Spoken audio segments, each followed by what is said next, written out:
Good morning friends, कैसे हो आप सब? बढ़िया होंगे, आई होप कि ठीक है। आज हम एक बार फिर एक नई क्लास के साथ मैं आया हूँ और ये है आपके बीए पार्ट 1 की जो रेगुलर जो सेमेस्टर 1 के अनुसार जो अपनी क्लास चल रही है, पोइट्री का सेक्शन चल रहा है, उसी के अनुसार ये हमारी एक और नई पोएम के साथ यूनिट नंबर 5 की, ठीक है। यूनिट 5 की जो एक और नई पोएम है उसके साथ मैं आपके सामने एक बार पुनः आया हूँ, ठीक है। ये पोएम है एक बहुत ही शानदार, एक नेचर की, मतलब कह सकते हैं कि नेचर के अंदर जो दो ताकतें होती है, एक तो जो ज़्यादा ताकतवर रहती है, एक जो बहुत कम ताकतवर रहती है, दोनों का एक अलग अलग रोल होता है, एक साइकिल होता है नेचर का। वो सारी बातें यहाँ पे हमें इस पोएम के द्वारा पता चलेगी। बहुत ही खूबसूरत पोएम है। आपने ये कहते हैं ना कि एक नेचर किस तरह से एक ताकतवर इंसान को इतनी ताकत दे देता है कि एक ना एक दिन उसका भी क्या होता है, सर्वनाश होना निश्चित होता है। और एक वो इंसान होता है कि जो कभी किसी को दर्द तक नहीं देता और उसका क्या हो जाता है, उस ताकतवर चीज के द्वारा उसका क्या हो जाता है, शोषण हो जाता है या उसकी मौत हो जाती है, ठीक है। तो इसी के अनुसार जो हमारे लेखक है सर अरबिंदो, इन्होंने एक बहुत ही खूबसूरत पोएम लिखी है। क्या नाम है?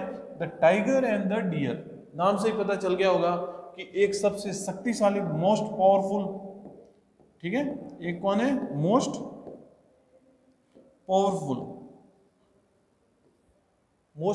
पावरफुल मैमल है, ठीक है। एक कहते हैं कि मोस्ट पावरफुल जानवर है। और दूसरी तरफ ही एक डियर, बहुत ही पावरफुल तो नहीं है बेचारा, लेकिन बहुत ही ब्यूटीफुल, ये खूबसूरती में सबसे ज्यादा ब्यूटीफुल है, ठीक है। किसी को भी नुकसान ये नहीं पहुंचाता, लेकिन इसकी क्या हो जाती है, इसके द्वारा शोषण या इसके द्वारा इसकी हत्या हो जाती है, ठीक है। तो इसी के ऊपर हमारी एक छोटी सी खूबसूरत पोएम है। हम देखेंगे सर अरबिंदो, जो कि एक महानतम लेखक माने जाते हैं, ठीक है। सबसे पहले हम क्या करेंगे, व्हाट टू रीड, इंट्रोडक्शन देखना है हमें पोइट का, जिस तरह से हम देखते आते हैं रोज। इंट्रोडक्शन देखना है पोएम का, आउटलाइंस देखनी है पोएम की, और इंपॉर्टेंट क्वेश्चंस देखना है हमारे एग्जाम के पॉइंट ऑफ व्यू से। चलो हम चलते हैं हमारी एक इस नई पोएम के साथ, स्टार्ट करते हैं। Introduction of the poet.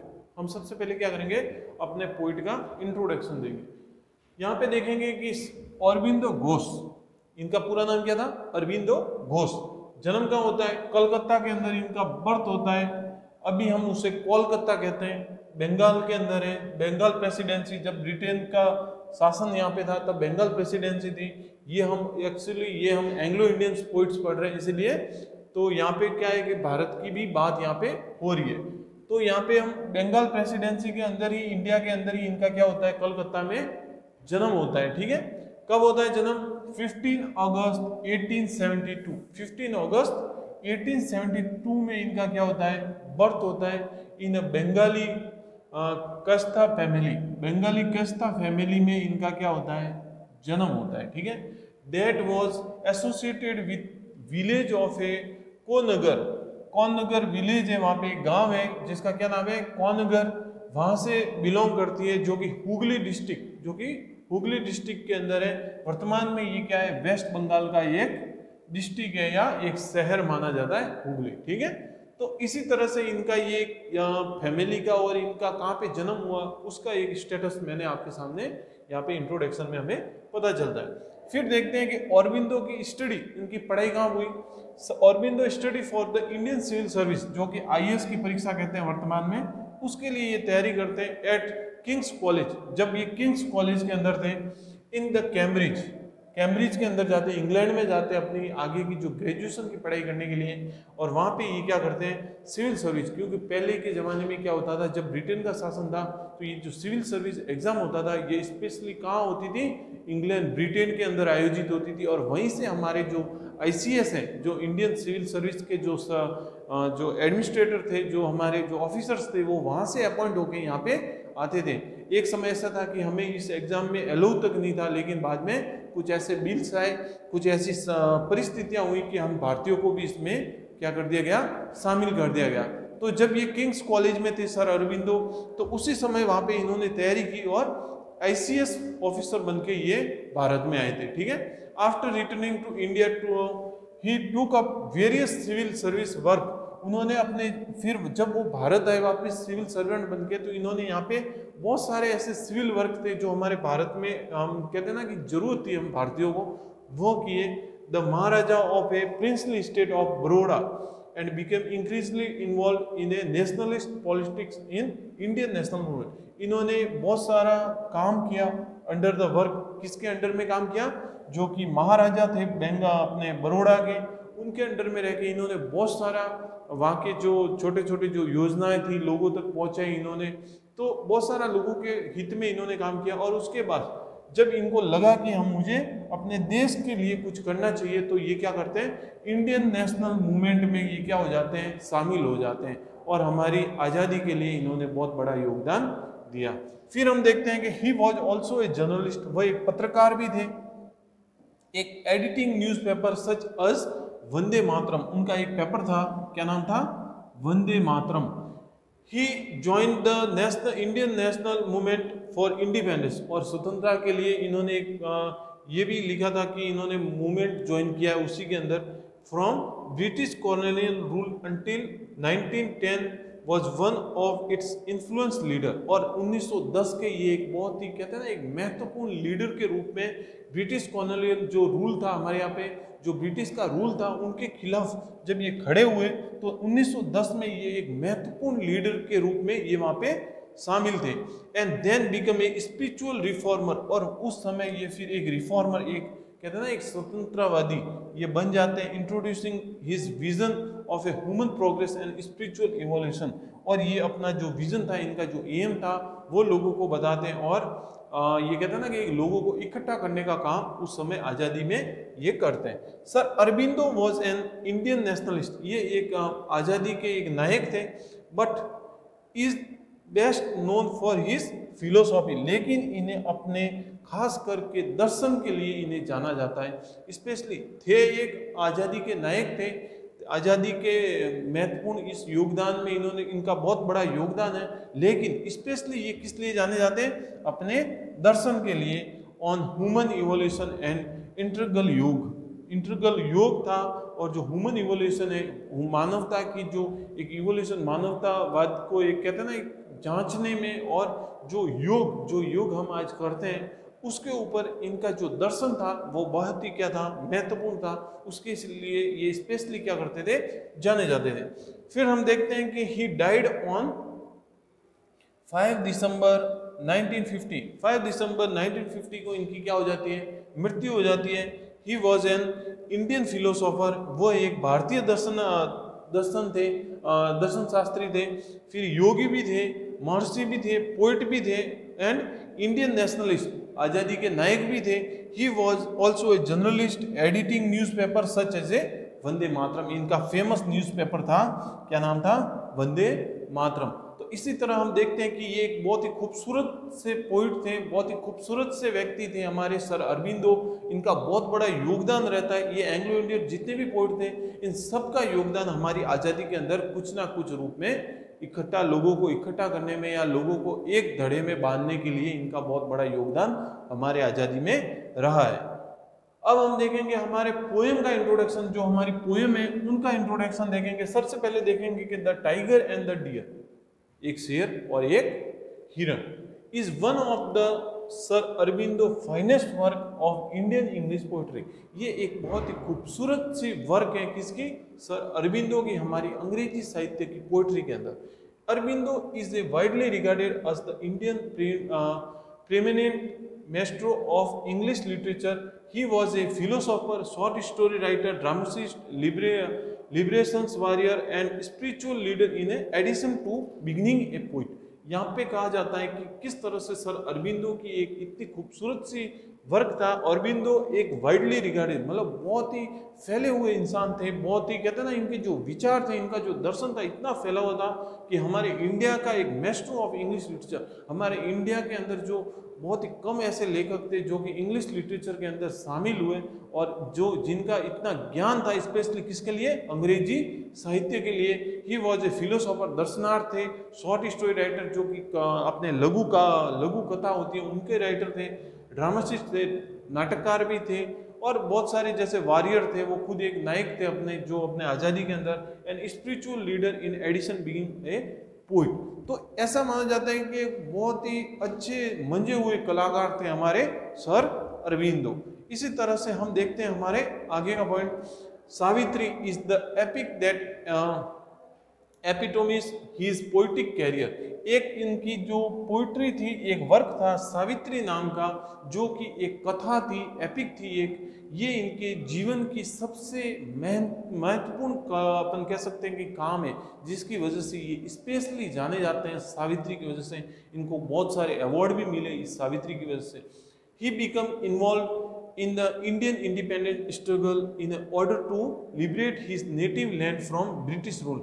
ये क्या करते हैं, इन्वॉल्व होते हैं कहाँ पे, इंडियन अपने जो भारतीय आज़ादी का जो स्ट्रगल था उसमें शामिल होते हैं, और उसमें क्या करते हैं, अपने जो पैतृक निवास है, अपना जो नेटिव लैंड है, अपने देश के लिए ये क्या करते हैं, ब्रिटिश रूल के खिलाफ, और उसके बाद जो स्पिरिचुअलिटी है उसके लिए ये बहुत बड़ा काम या योगदान इनका रहता है। The short dedicating poem the tiger and the deer was composed in 1930। ये कब कंपोज होती है ये पोएम, 1930 में कंपोज होती है, एंड री रिटन इन 1942, और ये एक बार पुनः लिखी जाती है कब, 1942 के अंदर। ये कब सबसे पहले ये कब कंपोज होती है, 1930 में होती है, लेकिन कुछ समय के लिए क्या होता है कि इसको रोक दिया जाता है, इसको पब्लिश नहीं किया जाता, ये पूरी तरह से पूरी नहीं होती। लेकिन जब आखिरी के समय में जब ये हमारे जो सर अरबिंदो है इसे एक बार पुनः इसे स्टार्ट करते हैं, इसे पूर्ण करके 1942 के अंदर ये क्या करवाते हैं, पब्लिश करवा देते हैं। तो ये था एक हमारा पोइट का इंट्रोडक्शन था पोएम का। फिर हम चलते हैं हमारी पोएम की तरफ। हमारे पोएम की जो आउटलाइन है, महत्वपूर्ण बातें हैं हमारे पोएम की, वो देखते हुए चलेंगे। सबसे पहले देखते हैं कि the poem depicts the law of a forest. यहाँ पे हम इस पोएम के अंदर एक रूल देखेंगे कि किस तरह से एक जंगल का भी क्या होता है, रूल होता है, एक महत्वपूर्ण एक नियम होता है, कायदा होता है। Law of a forest in which a weak animal such as a deer gets slain by mightily dangerous wild animal such as the tiger. इसके अंदर ऐसा नियम होता है कि किस तरह से एक वीक एनिमल जैसे हमारे जो डियर है, हिरण है, उस तरह के एक कमजोर जानवर को क्या करता है, स्लेन बाय डेंजरियस, एक डेंजरियस जो जानवर है, क्या नाम है, टाइगर, उसके द्वारा किस तरह से उसके ऊपर क्या हो जाता है, अतिक्रमण कर देता है, या उसको क्या करता है, उसकी हत्या कर देता है, या उसको क्या करता है, खा लेता है। तो उसी के ऊपर एक क्या है, एक माइटी फॉरेस्ट एक रूल है कि आपको हमेशा क्या करना पड़ेगा कि कमजोर को हमेशा बड़े के आगे झुकना पड़ेगा। उसी तरह का एक रूल हमारे इस फॉरेस्ट के अंदर भी चलता है। जो महान ये बड़े बड़े जो जानवर होते हैं, ये क्या करते हैं, ये छोटे जो जानवर होते हैं उन्हें मार के खा जाते हैं। फिर हम देखते हैं कि the poem open with the description of a tiger approaching the innocent deer crowing and crouching. यहाँ पे कहते हैं कि किस तरह से ये हमारी पोएम शुरू होती है कि एक जो शेर है वो क्या करता है, हमारे इस खूबसूरत एनिमल जो कि हमारा डियर है, इनोसेंट है, बहुत ही भोला, एकदम कहते हैं ना, एक बहुत ही शांत स्वभाव का जो जानवर है, उसे किस तरह से वो क्या करता है, क्राउइंग एंड स्क्राउचिंग, उसे किस तरह से तोड़ के या उसे किस तरह से उसकी हत्या कर देता है। उसी तरह की ये यहाँ पे हमें इस पोएम के अंदर चीजें देखने को मिलेगी। फिर हम देखते हैं कि the innocent deer crowing and स्क्राउचिंग, इस इनोसेंट जो डियर था हमारा, इसका किस तरह से इसको नोच देता है, खा लेता है पूरी तरह से। The deer travels to deep forest, ये हमारे जो जानवर होते हैं, जो डियर होते हैं, ये स्पेशली जो जंगल के एकदम गहन इलाकों में रहते हैं। And large pool to quench this thirst with chilly water, और वो बेचारे जाते हैं, जो पाउंड है वहाँ की जो तालाब है, जो एकदम गहरे जंगलों में जो पाउंड होते हैं, वहाँ पे बेचारे खुद की थर्स्ट, खुद की प्यास को बुझाने के लिए जब ये वहाँ पे उस तालाब के किनारे जाते हैं, तब जो ये शेर जैसे महानतम जो ये इतने ताकतवर जो जानवर हैं, ये क्या कर रहे हैं, it's completely unaware of the tiger attack strategy. और इनकी एक स्ट्रेटेजी होती है इन टाइगर की, इनको पता होता है कि ये जो छोटे एनिमल है ये तालाब के पास आएंगे, और वो क्या करते हैं, पूरी उसी ताक में ये क्या करते हैं, छुप के बैठते हैं, और जिस तरह से वो अपनी प्यास बुझाने के लिए या वहाँ पे आता है, पानी पीता है, और उसी समय ये लोग क्या करते हैं, उसके ऊपर अटैक कर देते हैं। ये एक इनकी क्या होती है, एक स्ट्रेटजी होती है। फिर हम देखते हैं कि the poet describe the tiger fearsome aspect. यहाँ पे पोइट क्या डिस्क्राइब कर रहा है, कुछ टाइगर की कोई फियरसम एस्पेक्ट है, उनकी कुछ एस्पेक्ट है। Writing that the sparkling eyes tiger के बारे में हमें यहाँ पे क्या कर रहा है, उसका वर्णन बता रहा है। हमारे पोइट क्या कर रहा है, बता रहे कि किस तरह से एक फियर्सम एस्पेक्ट है हमारे टाइगर के ऊपर। टाइगर का एक वर्णन हो रहा है यहाँ पे कि स्पार्कलिंग आइज, उसकी चमकदार जो आंखें हैं, स्ट्रॉन्ग चेस्ट, उसका ताकतवर जो चेस्ट है, धड़कन है, एंड क्वाइट साउंडलेस पॉज, और उसके जो पॉज है, जो पंजे होते हैं, वो किस तरह से एकदम साउंडलेस है, धीरे धीरे वो चलता है ताकि आगे उसे किसी भी, कहते हैं ना कि जो शिकार होता है उसे पता ना चले। एंड मे फ्राइटन एनीवे, और किसी को भी पता नहीं चलता जब वो चलता है। The tiger crouch and closely to attack and dismember the deer, और वो क्या करता है, एकदम से अटैक करता है, एकदम से उसे फाड़ के खा लेता है। किसे, द डियर को। द डियर डाइज पिटीफुली, और डियर की बेचारी की बड़ी दर्दनाक क्या हो जाती है, मौत हो जाती है। एलोन इन द फॉरेस्ट, जंगल के अंदर, रिमेम्बरेंस इट्स मेट, और जब वो मर जाता है तो उसके दिमाग में एक ही चीज चलती है कि मेरी जो साथी है, जो मेरे और भी इसकी जो फीमेल साथी होगी या चाहे इनके जो और भी साथी होंगे, उसके दिमाग में उस समय यही चलता है कि काश वो यहाँ पे ना आए। ये मरते वक्त भी यही सोचता है कि मेरे जो साथी हैं, मेरे साथ वाले और हैं जो डियर्स हैं, और भी जो जानवर हैं, जो और भी कहते हैं कि जो हिरण है, वो वहाँ पे ना आए, नहीं तो उनको भी क्या करना पड़ेगा, यही शिकार कर लेगा, यही शेर उसे भी क्या करेगा, मार डालेगा। तो इसी तरह से ये पोएम यहाँ से शुरू होती है। फिर हम देखते हैं कि the poet explain that nature beginning, यहाँ पे हम पोइट देखेंगे कि किस तरह से पोइट एक नेचर को डिस्क्राइब कर रहा है हमारे ऊपर, किस तरह से नेचर की जो बिगिनिंग है उसको स्टार्ट कर रहा है। इनोसेंस ब्यूटी, ये पोइट कह रहा है कि किस तरह से एक नेचर की एक खूबसूरत जो ब्यूटी है is centred by his Harsh beauty, और उसकी एक जो हर्ष ब्यूटी, इसकी एक खतरनाक जो नेचर की दो चीज़ें, एक तो खूबसूरत जो ब्यूटी है या एक खूबसूरत जो चीज़ है, उसको किस तरह से एक जो कहते हैं कि बड़ी भयानक जो चीज़ है जो नेचर के द्वारा बनाई गई है, वो उसका क्या करती है, अंत करती है। वो हमें यहाँ पे पोइट बता रहे हैं इस पोएम के द्वारा। The poet concludes the poem on the optimist tone, यहाँ पे पोएट क्या कर रहा है, इस पोएम, ये पूरी पोएम का एक कंक्लूजन कर रहा है। कौन सी टोन में कर रहा है, ऑप्टिमिस्ट टोन में कर रहा है। he share his belief that individual who cause harm to other will be annihilated just as the mammoth previously ruled Asia but it is now extinct। यहाँ पे कहता है कि किस तरह से ये कह रहा है कि ये एक बिलीव है, एक इंडिविजुअल, एक कहते हैं कि एक खुद की एक वस्तु किस तरह से यहाँ पे अदर, जो हम अदर लोगों को, एक खुद अकेला इंसान किस तरह से, या एक अकेला जो वस्तु है जो नेचर की, वो किस तरह से जो दूसरी वस्तु है नेचर की, उससे क्या करता है, उसे नुकसान पहुंचाता है। ये हमारे एशिया के अंदर, हमारे जो एशिया महाद्वीप है, इसके अंदर विशेषकर ये चीज़ें हमें देखने को मिलती है, क्योंकि एशिया के अंदर सबसे ज़्यादा कहते हैं कि शेर है, यहाँ पे बहुत सारे जानवर हमें यहाँ पे देखने को मिलते हैं। फिर हम देखते हैं कि similarly like the mammoth, the tiger and other dangerous animal which perish, यहाँ पे कहते हैं किस तरह से जो शेर जैसे खतरनाक जानवर है और उसके और भी ऐसे खतरनाक जानवर वो क्या करते हैं, यहाँ पे शिकार करते हैं, या इस नेचर की जो खूबसूरत चीज है उसको क्या करते हैं, हानि।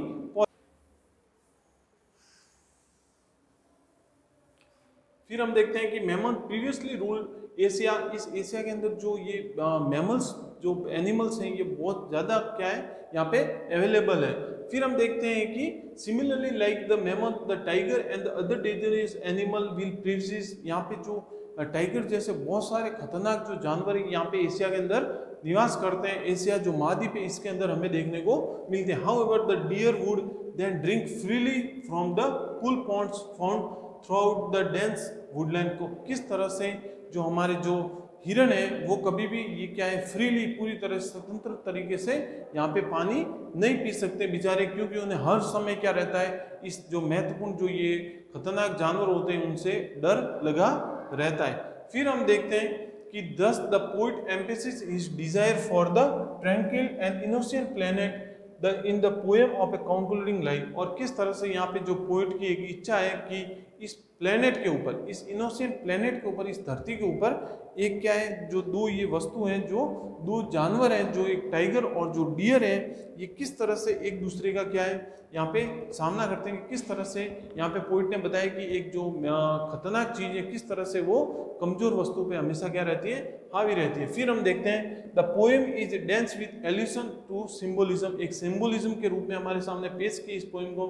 The poet express his spiritual belief, poet यहाँ पे क्या कर रहे हैं, अपना स्पिरिचुअल जो बिलीफ है उसे हमारे सामने पेश कर रहे हैं। And here draw a contract between good and evil, और स्पेशली वो क्या कर रहे हैं, एक अपना प्रकाश फैला रहे हैं, एक अच्छे और एक बुरे इंसान, बुरे वस्तु के बीच में वो क्या कर रहे हैं, एक कंपैरिजन कर रहे हैं कि किस तरह से एक बुरी वस्तु क्या रहती है, अच्छी वस्तु पे हावी होती है, लेकिन एक ना एक दिन जो नेचर है वो क्या करता है, इस बुरी वस्तु का अंत जरूर करता है। Innocent and experience and life of A death, और किस तरह से ये जीवन के अंदर भी क्या है, एक इनोसेंस है, एक एक्सपीरियंस, और ये जो जीवन है और इसकी जो मृत्यु है वो हमेशा क्या रहती है, निश्चित रहती है। द टाइगर रिप्रेजेंट डेथ, यहाँ पे जो टाइगर है, शेर है, वो रिप्रेजेंट करता है डेथ को, अंधेरे को, डार्कनेस को, हर्बिस को, और जो द डियर है जो कि हिरण है, वो क्या करता है, इनोसेंट, जेंटलमैन एंड लव को रिप्रेजेंट करता है इस पोइट्री के अंदर, क्योंकि ये बहुत मासूम होता है, बहुत कमजोर होता है, प्यार फैलाता है। और एक शेर क्या रहता है, हमेशा क्या रहता है, एक डेथ के लिए और स्पेशली डार्कनेस और हर्बिस के लिए जाना जाता है नेचर के अंदर। The tiger slaughter of a innocent deer represent the demise and inhalation of the healthy life value in a western civilisation and materialistic culture. यहाँ पे कहते हैं कि जो शेर है वो किस तरह से एक इनोसेंट डियर को रिप्रेजेंट कर रहा है यहाँ पे, कि किस तरह से ये जो कमजोर वस्तु है वो हमेशा क्या रहती है, इस वेस्टर्न सिविलाइजेशन के अंदर हमेशा क्या रहती है, बेचारी हावी कहते हैं कि जो ताकतवर लोग होते हैं या ताकतवर वस्तु होती है उससे क्या रहती है, हमेशा दबी रहती है, और उसे हमेशा क्या रहती है, उसे डर लगा रहता है कि कहीं ना कहीं इसका क्या ना हो जाए, शिकार हो जाए। Alternative language is utilized by poet, यहाँ पे अल्टरनेटिव लैंग्वेज यूज की गई है इस पोएम के अंदर, बहुत ही खूबसूरत लैंग्वेज है, बहुत ही सिंपल भाषा के अंदर इस पोएम के अंदर क्या किया गया है, यहाँ पे हमें बताई गई है। फिर देखते हैं कि also the poem is about blood, ये पोएम के अंदर हमें देखने को मिलता है blood, murder and the wording is not a ड्रेबल, यहाँ पे इस पोएम के अंदर हमें ब्लड, खून, एक हत्या देखी जाती है, इस कोमल से एक अच्छे से एक जानवर की, जो खूबसूरत सा जानवर है द डियर, इसकी हत्या दिखाई जाती है। और एक वर्डिंग है इस पोएम की, हमारे सर अरविंदो ने जो वर्डिंग की है ये बहुत ही एक क्या है, सिंपल और खूबसूरत है। फिर हम देखते हैं कि the poet seems to be expressing his spiritual conviction, यहाँ पे पोइट क्या कर रहे हैं, एक स्पिरिचुअल कॉन्विक्शन पेश कर रहे हैं हमें इस पोएम के द्वारा। That despite several trials and turbulence, यहाँ पे हमारे जीवन के अंदर भी इतने कई ऐसी दुर्घटनाएं या ट्रबुलेंस हमारे आते रहते हैं, हमें सबको क्या करना चाहिए, हमें इनसे बच के चलना है, क्योंकि यही हमारा क्या होता है, नेचर होता है। फिर हम देखते हैं लाइफ इज ए गिफ्ट, ये जीवन हमारे लिए क्या है, एक तोहफे के बराबर है, और इसका जो स्वाद है वो आपके ऊपर डिपेंड करता है कि किस तरह से आप उसे लेते हो या किस तरह से आप उसे जीते हो। The phrase coolness of a large pool is a leave, ये जो फ्रेज यहाँ पे एक फ्रेज आएगा कि जो कूलनेस है, यहाँ पे जो तालाब है उसको एक पर्सोनिफाई किया गया है कि किस तरह से वो जो बड़ा तालाब है वो क्या है, यहाँ पे पूल पूरी तरह से ढका हुआ है, पत्तियों से, पूरी तरह से झाड़ियों से ढका हुआ है। Represent affection, sympathy as well as peace and prosperity, और जो कि क्या कर रहा है, एक एफेक्शन रिप्रेजेंट कर रहा है, एफेक्शन को, सिंपैथी को एक रिप्रेजेंट कर रहा है, एक पीस को, शांति को, क्योंकि वहाँ पे क्या है, पूरी तरह से साइलेंट है, उस तालाब के आसपास कोई एकदम शांत है। तभी लोग, जब ये जो डियर होते हैं, जो हिरण होते हैं, ये बड़े ही क्या होते हैं, ऐसे चालाक होते हैं, इनको अगर कोई इंसान वहाँ पे मौजूद है तो ये वहाँ पे कभी नहीं जाएंगे, लेकिन जब तालाब के पास जाते हैं तब एकदम साइलेंट लगता है। और जो शेर होते हैं वो बड़ी ताक में बैठे होते हैं शिकार के लिए, उन्हें पता होता है कि वहाँ पे वो जरूर आएंगे।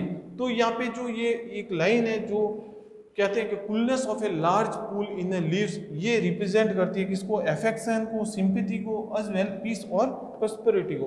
तो ये पूरी पोएम में यहाँ पे जो अरबिंदो हमें स्पेशली ये बताते हैं कि किस तरह से जो कि एक हावी वस्तु है, जो कि एक खतरनाक वस्तु है, वो किस तरह से क्या करती है, एक कमजोर वस्तु के ऊपर हावी हो जाती है। इसी तरह से हमारे जो ह्यूमन बींग्स है, हमारी लाइफ के अंदर भी ये होता है कि अगर हम कोई महत्वपूर्ण जो वस्तु होती है, जो इंपॉर्टेंट जो बड़े लोग होते हैं, वो भी क्या करते हैं, यहाँ पे जो कमजोर लोग होते हैं उनका शोषण करते रहते हैं। लेकिन ये दोनों ही चीज क्या है, नेचर की बनाई हुई एक चीज है। दोनों ही वस्तु क्या थी, नेचर की थी। टाइगर भी नेचर के द्वारा दिया गया है और जो डियर है ये भी नेचर के द्वारा दिया गया है। अगर टाइगर शिकार नहीं करेगा तो ये भी क्या हो जाएगा, खत्म हो जाएगा, क्योंकि एक दूसरे के ऊपर जीवन जीने के लिए इनको भी क्या करना पड़ता है, शिकार करना पड़ता है। तो ये पूरी तरह से क्या चलती है, साइकिल चलती है।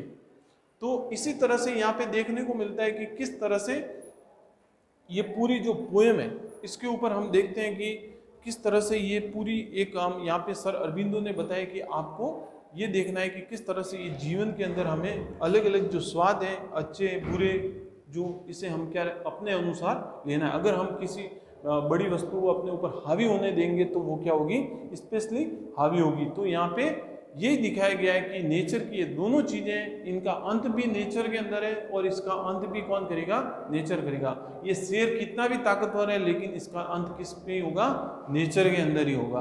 तो एक बहुत ही खूबसूरत पोएम है। मैं आपके सामने ये पोएम सर अरबिंदो ने इसलिए बताई है कि एक जो बुरी चीज होती है इसका अंत एक ना एक दिन निश्चित ही होना लिखा है। कितने भी आप क्या बुरी चीज यहाँ पे अत्याचार कर ले, कितना भी बुरी चीज अपने हिसाब से कुछ भी कर ले, लेकिन एक ना एक दिन उसे जो सच्चाई की जो जीत होती है, जो अच्छे लोगों की जीत होती है, वो उसके ऊपर अवश्य होती है।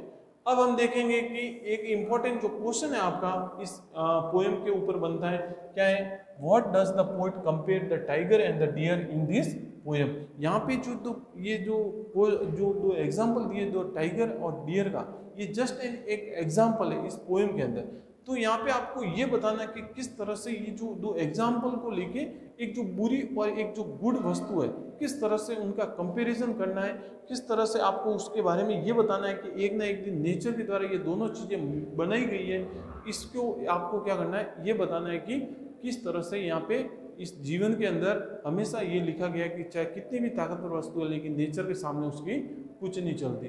ठीक है, आई होप कि आपको ये पोएम पसंद आई होगी। इसी तरह से आपकी जो BA पार्ट 1 की जो पोएमें चल रही है, जो क्लासेस चल रही है, इसकी अभी ये सेकंड लास्ट पोएम है। इसके बाद 1-2 पोएम और बची हैं और ये पूरा कोर्स आपके यहाँ पे क्या हो जाएगा, सेमेस्टर 1 के हिसाब से कंप्लीट हो जाएगा। ठीक है, थैंक यू। आई होप कि आपको ये पसंद आई होगी पोएम, और इसी तरह से हमारे इस चैनल पे बने रहिएगा और एक और नई क्लास के सामने लेकर मैं वापस आपके सामने उपस्थित रहूँगा। तब तक के लिए धन्यवाद।